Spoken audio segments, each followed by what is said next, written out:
Good morning, students. The topic which we are going to take up now is a poem titled as Today and Tomorrow, composed by J.E. Carpenter. Students, this poem is all about the importance of present moment or time in our life. But unfortunately, many of us keep on wasting it by being lazy or not doing any productive and useful work. Sometimes we keep on brooding over the past time which never turns back, and many a time we are too much worried about the future which is quite uncertain. And this is all done at the cost of precious present moments which we actually have. So, we need to focus on the value of present moment. If we make maximum use of the present moments, our future will most likely to be bright and secure. Let us relate this with the present scenario in our lives. Students, had you ever thought that you would not be able to go to school for an uncertain period of time after your exams got over? Obviously, no, because we never knew that what was there in the lap of future, as it will always remain uncertain. But now, what is there in our hands is the present time, and I hope that all of you are making optimum use of it by doing your tasks timely without keeping it pending for the next day. Now, before coming to the explanation of the poem, let us know its learning objectives.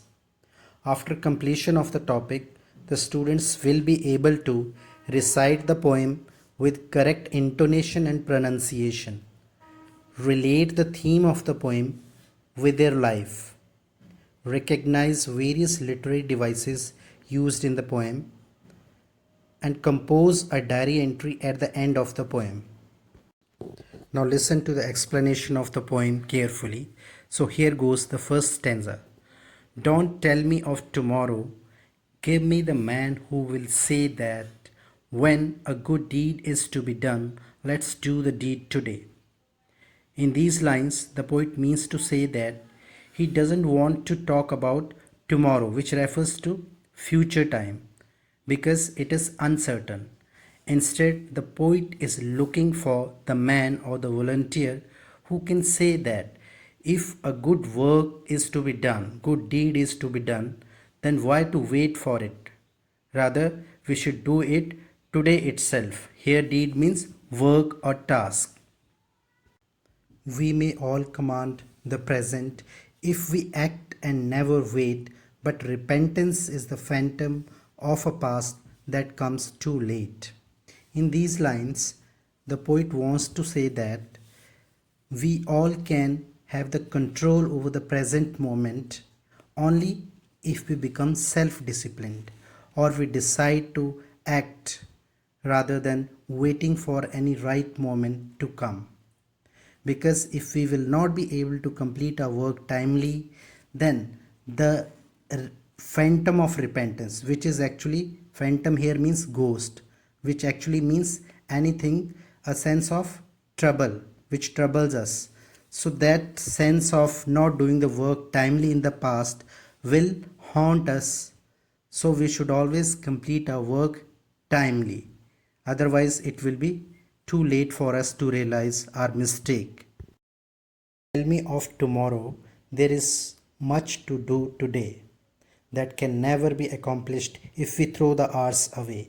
In these lines, the poet is again stressing upon the importance of present moment, because at the present there are so many things to be done, and he also believes that these things, these tasks cannot be accomplished, cannot be completed if we throw the hours away, means if we will waste our time at the present moment.